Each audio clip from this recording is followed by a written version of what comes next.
Welcome to Rethinking K-12 Education Grant on Demand. This episode is Seesaw for Remote Learning for K-3 for Teachers. What and why? What is this? Seesaw is a student-friendly platform that allows for interactive activities. Why does it matter? Seesaw enhances student engagement by allowing for a variety of activities ranging from drawing to video recordings. By the end of this session, you will learn how to create classes and add respective students, create your activities for students to complete, navigate the activity library to find activities from other educators, download, save, and share student work, and provide access to your Seesaw class to your students and families. Seesaw is a free resource, but the school version offers even more possibilities to make activities engaging and fun for our students. I'm going to go through the Seesaw platform sequentially, from creating your classes to organizing activities to sharing and downloading student work, covering both the free and paid features of the platform. Seesaw is connected to Google, so when you sign up as a teacher, you can use either a district or personal Google account or any other email that you choose. When you get into your home screen, so to speak, you can start adding classes and students right away. The free version allows you to have a maximum of 10 classes, while the plus version gives you 25. You can have 150 students in a single class, so you can really sort them out however you like. If you're a classroom teacher, you can create a single class.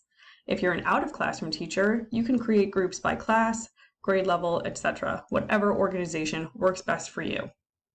If you're a classroom teacher during distance learning, you may want to create separate classes for the different groups of students you may be seeing on different days or at different times.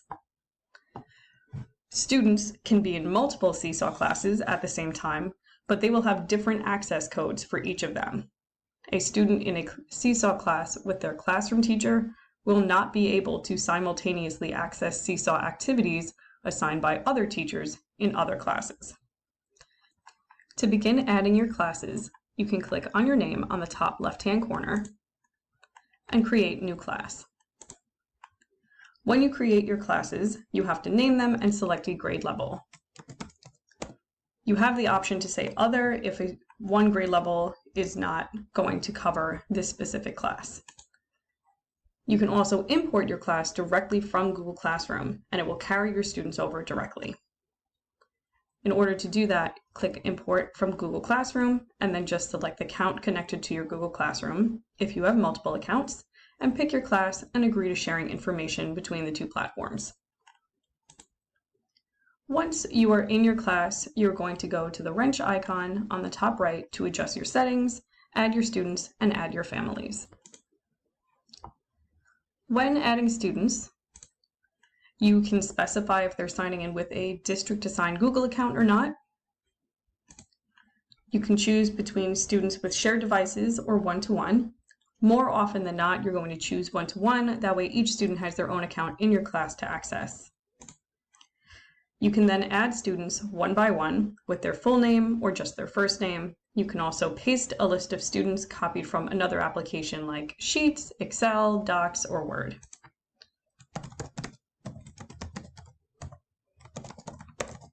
Once you have your students added, then you can click the little check mark.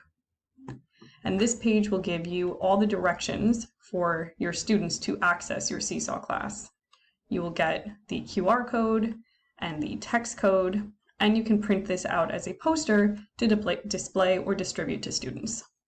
These text codes expire every hour and can only be used when you are in person or working live with students to provide them with this code in the moment that you're accessing the class with them. If you give them this code and they use it more than an hour later, it will not work for them. To add families, you can turn on family access, and then a list of all your students will come up. You can enter an email address or a mobile phone number for family contacts. You can add additional family members if you have multiple contacts for a single student. Once you have all of their information in, you just click Invite Families, and it will send the families either a text message or an email inviting them to come join your class and view their students' work. If you don't have an email or a phone number for them, you can also print invites to send home with the students, or get a link that you can post in a Google Classroom or a Schoology course where the parents and families can access it that way. There are additional settings that you can change and adjust within your toolbar here that you have a little free range with. You can change your class name, you can adjust the grade level, you can manage teachers. The free version of Seesaw only allows 2 teachers per single class, but the school version that we have access to allows you to have 5. So if you have aides, if you have co-teachers, or if you have support teachers like reading specialists or E&L specialists that you want to have access to your course, you can add them in, they will get an invite, and then they can join in and see their students' work in your class. You can change the way your class looks visually by changing the theme color, choosing a different icon that may work with what your students will see when they come. Tech, I might have a robot. You can adjust the student sign-in mode if that changes. This is also where you would go to manage students. If you have more students that you need to add, or if a student leaves your class, you can remove them. For distance learning, and I will come back to this again, home learning student codes is where you're going to get the individual codes for your students to access your Seesaw class from home. You will get a printed list, or you can download them, and each student will get their own individual code that they can use at any time, like a text code, that will not expire. And when the students use these to log in, it will confirm who they are and then let them access the activities that you've assigned. You can turn student likes and comments on or off. You can require approval for comments. You can make it so students cannot see anyone else's work when it's been completed and approved, that they can only see their own, that all new items submitted by students need approval by you. You can allow students to edit work that they've submitted. You can turn on or off a sample student if you want to be able to do a walkthrough of the student view for the students to learn how to navigate the classroom. You could turn family access on or off, invite additional families, manage families, and see who you've connected with, see who has pending family approvals, and adjust the family's abilities to like, comment, and share their students' work.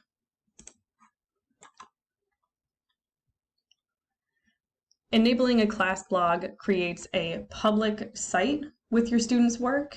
It defaults to being off, and until you're fully comfortable in the platform and confident in your students being able to share and willing to share their work, you can just leave that off for the time being.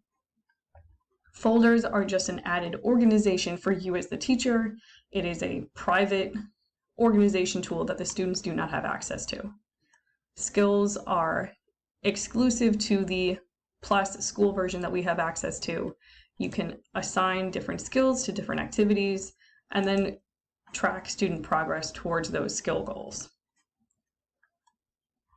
If you are finished with the class, you can come into this menu also to archive it and take it out of your list of classes so you still have 25 or 10 that you're able to create and have access to. So at the end of a semester or a session or a year, you may want to archive old classes so they don't go away, but they're not up and present for students right now.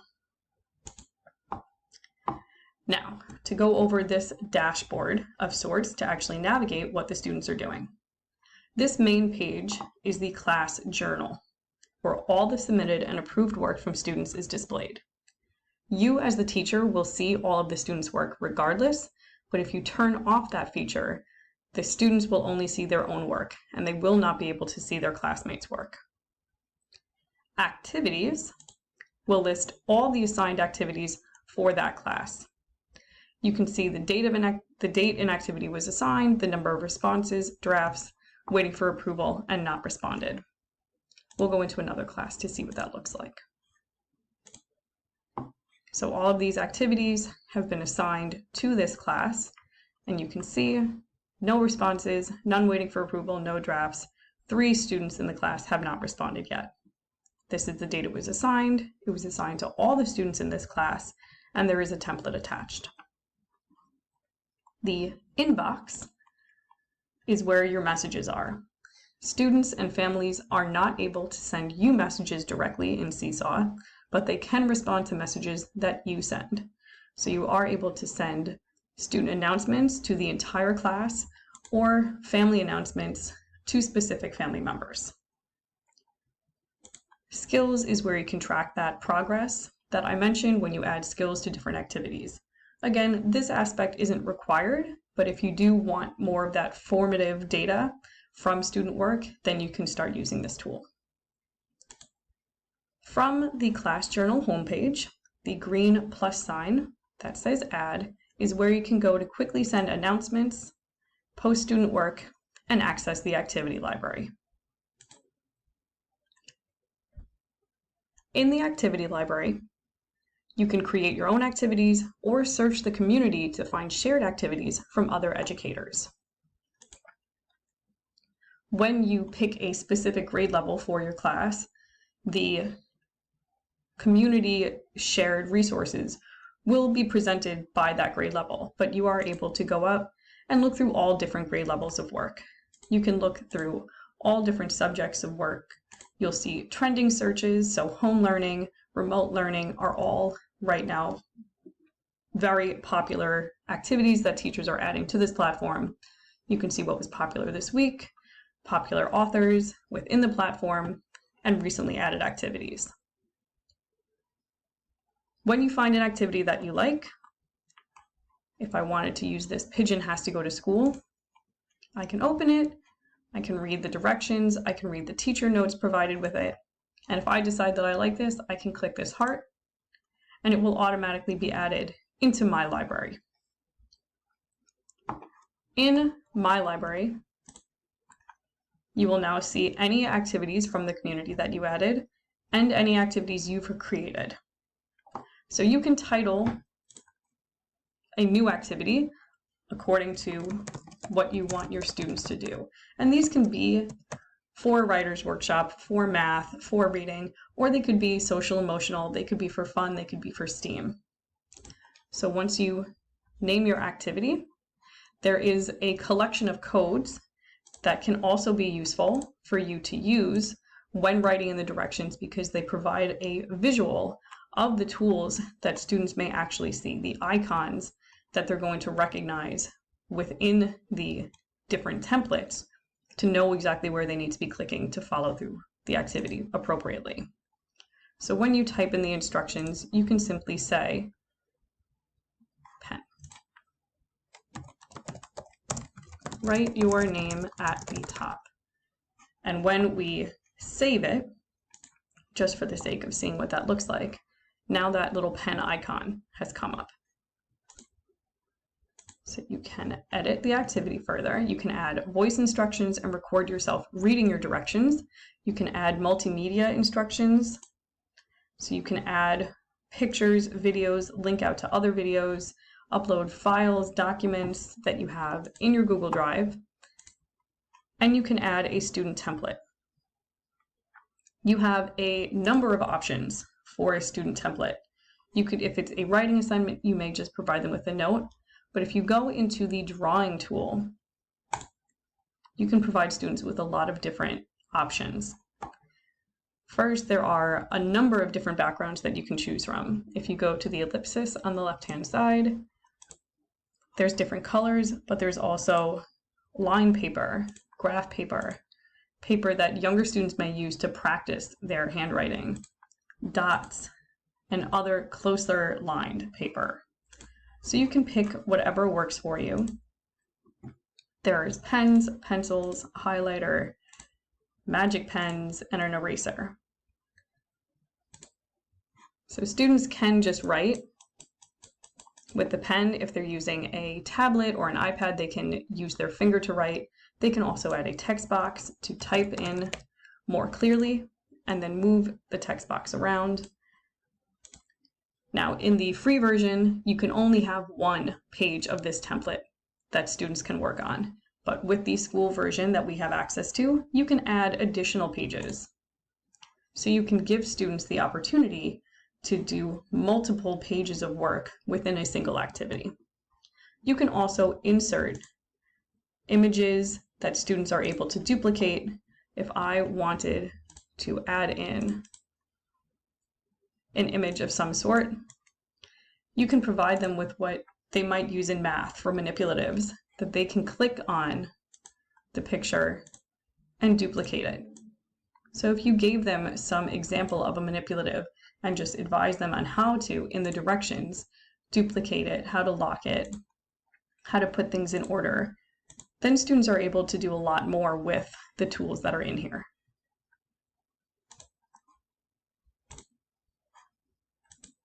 So once you're finished, you can save your activity, and then you can assign. So when you're in your activity, you can assign to any class and multiple classes. So any class that you have set up in Seesaw, you will be able to see all of them listed here. You can assign to a whole class, all 4 students, or you can go to Edit Students, Folders, and Skills, and pick specific students. If I just want 2 of the students in here to do this activity. So you are able to differentiate activities for your students within this platform by only having certain students do certain things. And when you assign that, you'll be able to see that those students are the ones listed, that it's only assigned to 2 students in 2nd grade, as opposed to this one that's assigned to all students in 2nd grade. Now, when students are accessing Seesaw from home with their home learning code, it will confirm their name, and they will see a notification by Activities telling them that they have work to do. When they click into it, instead of seeing assigned to class and scheduled and archived, they're going to see how many are in progress, how many are completed, and how many are to do. So they'll know if they saved a draft of an assignment and need to continue working on it. They'll be able to look at past work that they've already submitted if they choose to edit it for one reason or another, and new assignments that they have not begun. When they go into it, they can just click Add Response.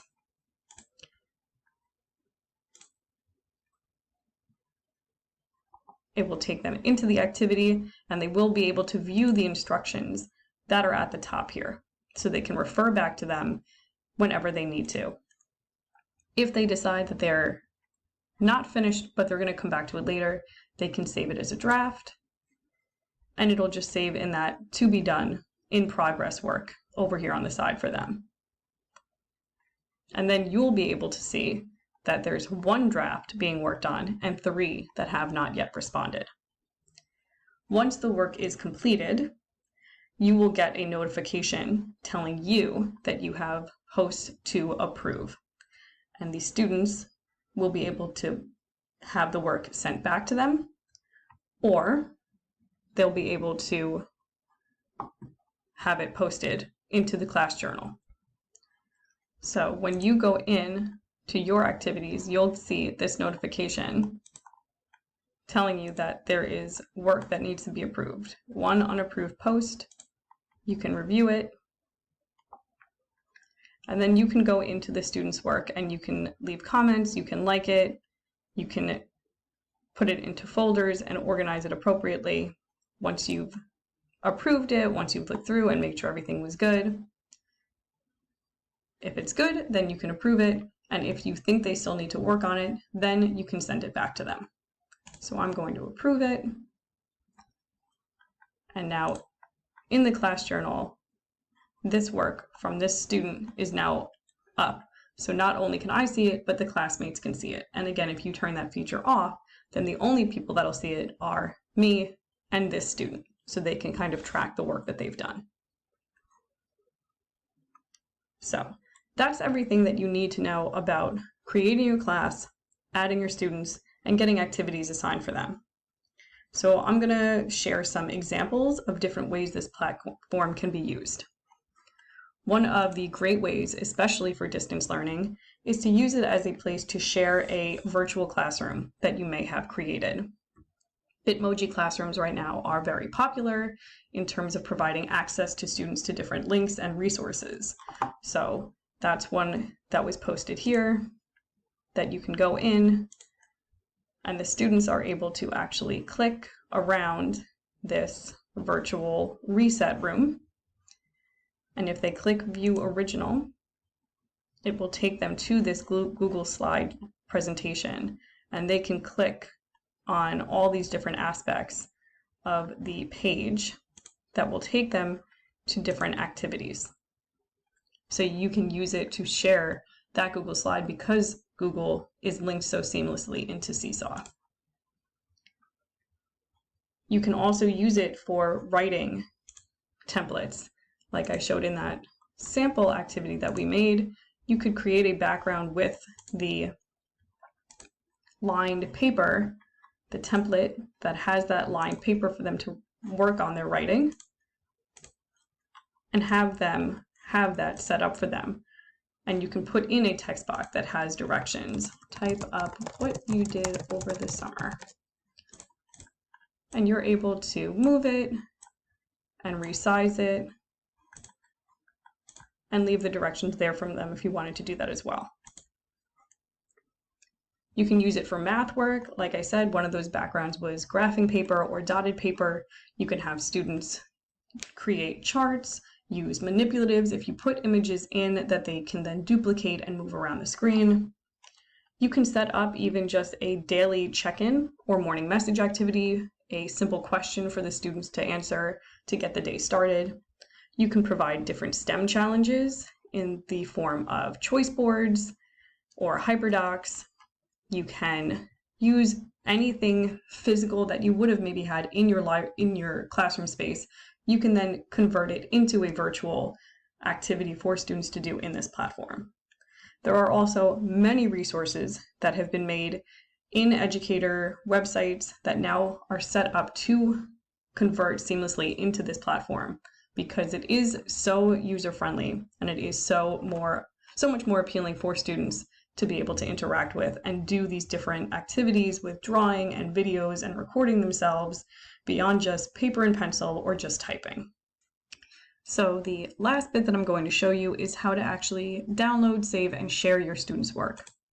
So from your class journal, when you have all of these submitted work from your students posted into this screen, each of them will have this little ellipsis on the bottom right where you can edit it if need be. You can add additional students to it. So if you have students working in groups, you can add people in so that other students can go in and leave comments or make adjustments. You can copy and edit it, you can save it, and you can share it. Each of them also come with a automatically generated QR code that you can then print or download. You can use on a virtual bulletin board, you can use in a real bulletin board, or you could print out and send home with families so that they can scan it and see the work that their student has done. If you decide to share it, you'll get a shareable link that you can post and share similarly like you would the QR code. And if you wanted to save it, it'll download it as a little zip file if it's multiple pages, or as an image file if it's just a single page. Now that we've reached the end of the episode, you should have learned how to create classes and add respective students, create your activities for students to complete, navigate the activity library to find activities from other educators, download, save, and share student work, and provide access to your Seesaw class to your students and families. For more information about additional TRLE video on-demand sessions and other available TRLE programs, go to pd.swboces.org/TRLE_grant or contact Mary Beth Wilson.